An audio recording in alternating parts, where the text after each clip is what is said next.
Benvenuti! Welcome, everyone. Thank you for joining us for another incredible space flight. Today's flight is a special one. Not only is it Virgin Galactic's first commercial flight, our start of commercial service will carry a team of mission specialists and payloads from the Italian Air Force to space from Spaceport America, the home of Virgin Galactic in beautiful Sierra County, New Mexico. We are excited to take you on this journey with us and provide you with coverage of today's space flight. Hello, everyone, and ciao to all of our viewers in Italy today. I'm Sirisha Bandla, and I will be your host for today's flight, along with our Mission Insight Specialist, Jonathan Ritchie. Our Mission Insight Specialist is a new role, giving us live updates from our Mission Control Center, giving you, our viewer, an even more engaging experience. JR, what's up? What an exciting day. It's a pleasure to be here in the studio with you. I'm excited for today's flight, and I'm looking forward to sharing this journey with all of our viewers across the globe. Now, today's flight is in collaboration with the Italian Air Force and the National Research Council.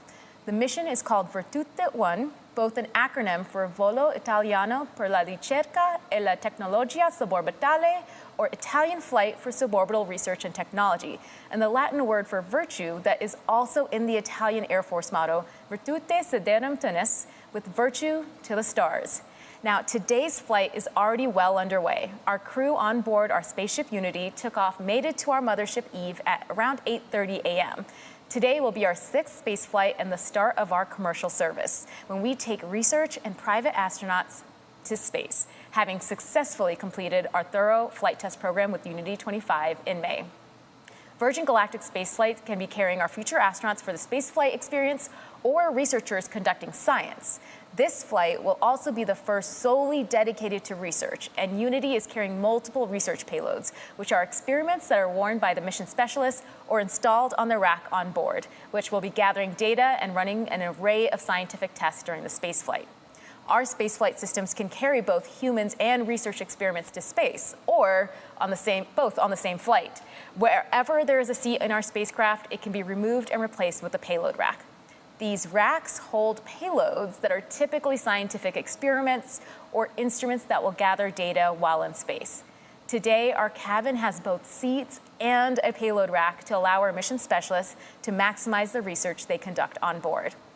The Italian Air Force and the National Research Council's mission will include more than a dozen payloads, which will be examining a spectrum of research spanning from the biomedical field, thermofluid dynamics, to the development of innovative and sustainable materials in microgravity conditions, leading to space technology to continue the innovation of human spaceflight in future vehicles and here on Earth.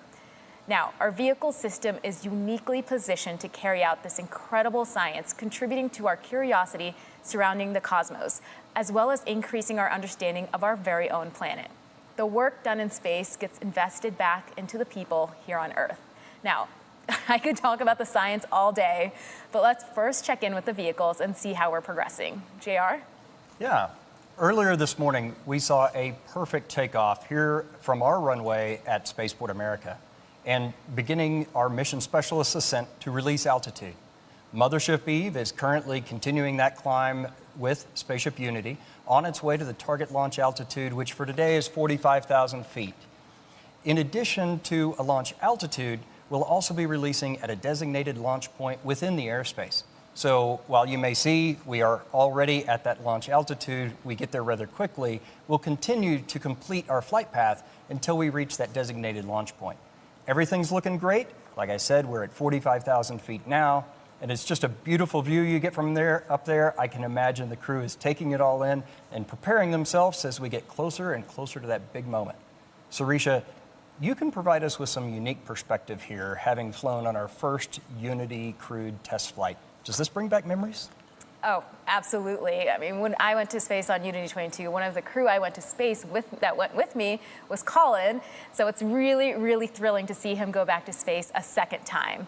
We took moments along the way to soak it all in. The journey of space, I mean, it begins well before takeoff, and actually it lasts well after we'll stop. And seeing all these moments in like the climb where the energy and the anticipation is high, it really contributes to that incredibly holistic experience that Virgin Galactic is bringing to the world. Now, a special shout out for our mothership Eve, a truly unique aircraft designed specifically for these missions.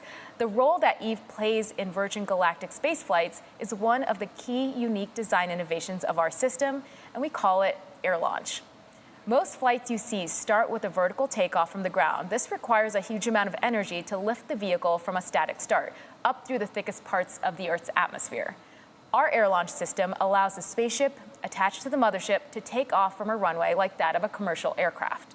This takeoff allows the passengers to have a much smoother and more comfortable ascent as they make their way up to around 45,000 feet. And at that altitude, the Earth's atmosphere is much thinner, requiring less energy to launch. At our designated launch point, our mothership releases the spaceship, the rocket motor ignites, and our crew begin their rapid and exciting ascent towards space. Now, speaking of the crew, let's see who's on board today's flight. Our pilots at Virgin Galactic don't just fly the vehicles, they're deeply embedded in every decision we make surrounding their development. Having our pilots ingrained into every facet of our vehicle operations allows us to get a dual perspective. They work alongside our engineering teams on a daily basis to ensure that we're able to optimize our vehicles' performance, combining the learnings they get from flying them with our knowledge and data on the ground, providing the unique insight that helps us continually progress and enhance our vehicle operation. And today, we have a few familiar faces and, of course, some new ones too. Let's begin with the folks who are supporting today's flight in the chase plane, giving us visuals on the spaceflight system while airborne. In the chase plane, we've got Dan Alix, who has completed over 2,600 hours of flying, logging most of his time in F-16s and F-35s.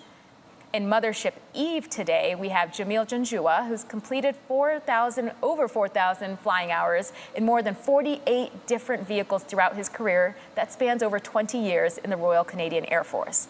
Jamil is joined by Kelly Latimer, who has logged more than 6,700 hours in her 32-year flying career. The crew of the spaceship have a unique structure for CRM, or Crew Resource Management. The left seat pilot is the commander, and the right seater is referred to as the pilot. But the commander and the pilot have specific actions that they perform in the execution of a spaceflight. Crew Resource Management improves safety in operations by emphasizing effective communication, teamwork, and decision-making among the crew members, leading to enhanced situational awareness and the prevention of errors. So Commander of Spaceship Unity today is astronaut Mike Masucci, who recently passed more than 10,000 hours of logged flight in a career that has put him in the cockpit of more than 80 different types of aircraft, including the U-2 and, of course, our very own Spaceship Unity. Mike's family comes from a small town near Avellino in the Naples area of Italy. Piloting Unity today is Nicola Pacile, one of the 5 Italians on board today. He has completed over 6,500 hours in over 150 different types of aircraft. Pacile serves for 20 years in the Italian Air Force, initially as a fighter pilot and later as an experimental test pilot. Nicola was born in Udine in the region of Friuli in northeast Italy. As you can see, our passengers today will be flown into space by some of the most accomplished and experienced pilots in the world. Now, joining our mission specialist in the cabin is our astronaut instructor and fellow Unity 22 crewmate, Colin Bennett. In his role, as this is our first dedicated research mission, he'll be calling out cabin instructions and mission phases while evaluating to continually improve our customers' experience. And of course, joining Colin in the cabin of Spaceship Unity today are incredible 3 mission specialists. First, we have Walter Villadei of the Italian Air Force, commander of the Virtute 1 mission. Colonel Villadei is a space engineer and cosmonaut that will be serving as today's mission lead. His role will be to tend to the rack-mounted payloads during the weightlessness portion of today's flight.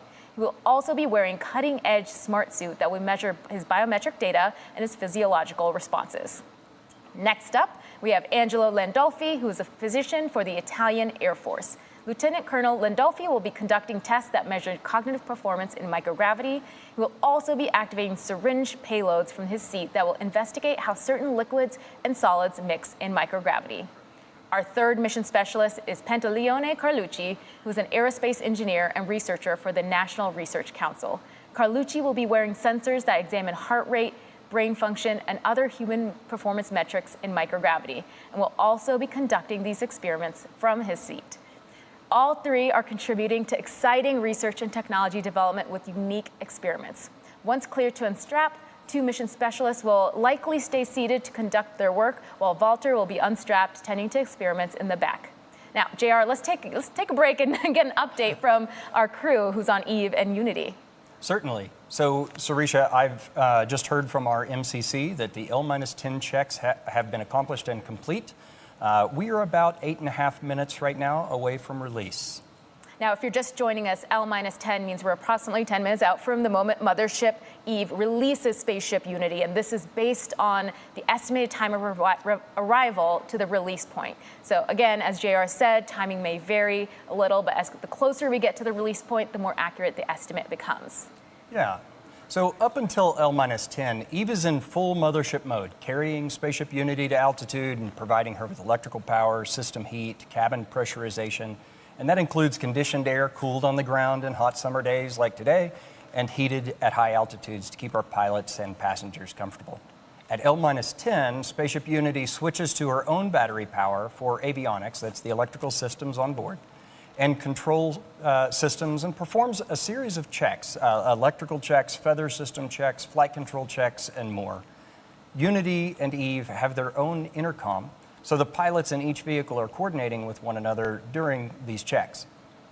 You know, what's exciting about Virgin Galactic's spaceflight system is that it's powered by truly innovative tech while it also being a piloted system, being flown by some of the best and most experienced pilots in the world.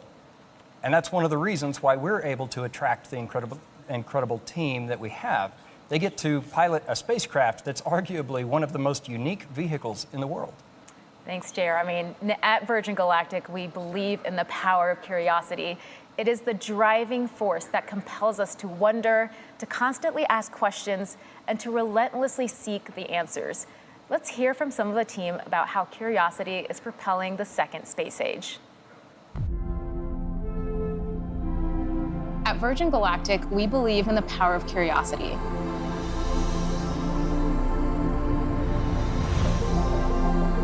Humans are an adventurous species. It's very natural for us to want to go and explore space. But we have an opportunity to be at the very birth of routine access to space. It's going to be transformative. This first commercial flight is a research mission conducted by the Italian Air Force, featuring human researchers and payload experiments. We're able to further the technologies and the research that end up helping to better human life here on Earth. Commercial spaceflight is changing what access to space means. Release, release, release. Fire, fire! This is really the beginning of the next space age. All of us have a part to play, and that's going to be the thing that blows the gate open to the next generation.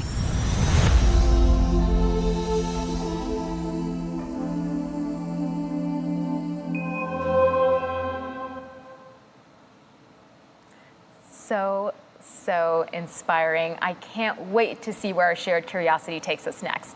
The Italian Air Force and the National Research Council have definitely used their curiosity to fuel their exciting experiments being conducted on board today. They are using the suborbital space lab to the fullest. One of the experiments being conducted on board today is the neuroplasticity experiment. This is a passive experiment consisting of cell culture flasks containing human neural cells in cultures that will fly in a pocket of the researcher's flight suit.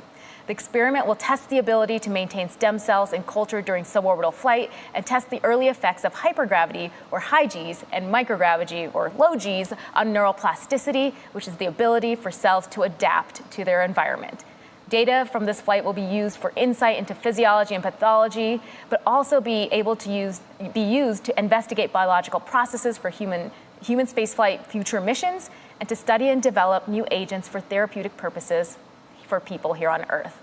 Now, this is just one of many experiments on board for this mission the crew will be looking after. And speaking of the crew, JR, can we get an update? Yeah, so we're about 4 minutes out currently at this point, and the pilots are ensuring the spaceship is in the launch configuration after going through the various L-10 checks, confirming that all the settings are go for launch. This is also when Spaceship Unity will isolate the air supply from Eve and prime the rocket motor by opening the backup oxidizer valve. Once these actions are complete, the pilots will seek clearance from the MCC, that's shorthand for the Mission Control Center, for release. So MCC it consists of experts from various disciplines and departments across the company, and they're verifying checks with our crew every step of the way. I don't know about you all, but I can feel the anticipation building just watching the screen. I can only imagine what it would be like to be on board right now. It must be incredibly exciting. Exciting is definitely an understatement at this point. You're just anticipating the release. I can't imagine what the crew is feeling, and they're anticipating the release and really everything that happens afterward. So maybe, JR, you could give us a quick overview of the profile? Yeah, after release, the crew lights the rocket motor, and Unity's trajectory to space begins in that horizontal release position before turning towards space, a maneuver we call the gamma turn. The rest of the rocket motor burn will occur in the vertical, and everything after release through the completion of the rocket motor burn is called boost. Boost is only one of multiple phases of flight that our unique system experiences. After boost is feather. Now, sometimes when we say feather, we mean the tails of the spaceship, and sometimes we're referring to moving these tails into what we call the feathered configuration. It can be confusing, but I'll try to be clear what I mean when I say feathered today. So, due to the law of conservation of momentum, feathering the vehicle, that's rotating the tails to 60 degrees, causes the cabin of Unity to start a backflip maneuver as it approaches our next phase, apogee. And this backflip is a key part of the experience because it maximizes the view of the Earth below. Our pilots use the RCS, that's a reaction control system, to hold the spaceship in that attitude. And then at the right time, the pilots will again use the RCS to continue that backflip all the way around. This prepares the vehicle for re-entry. In the feathered configuration, the vehicle presents a large area of the wing to the atmosphere, allowing our system to burn off energy while still high in the thin atmosphere. And then after re-entry, the feather is once again lowered and locked, turning Unity into a glider. It's in this configuration that the pilots will fly back to Spaceport America in what we refer to as the glide phase. You see, our system is capable of acting like a capsule when that's most beneficial, and acting like a glider when that's most beneficial. Now, MCC's in my ear, they're telling us we're 1 minute away from release. Our next set and our last set of checks before release are L-30, that's 30 seconds to release, and Spaceship Unity pilots will arm the launch pylon, and once we get to that designated launch point, the mothership pilots will engage the release, setting Unity free. Meanwhile, the spaceship pilots will push forward on the stick all the way, preparing for a release. We're now approximately 20 seconds from release.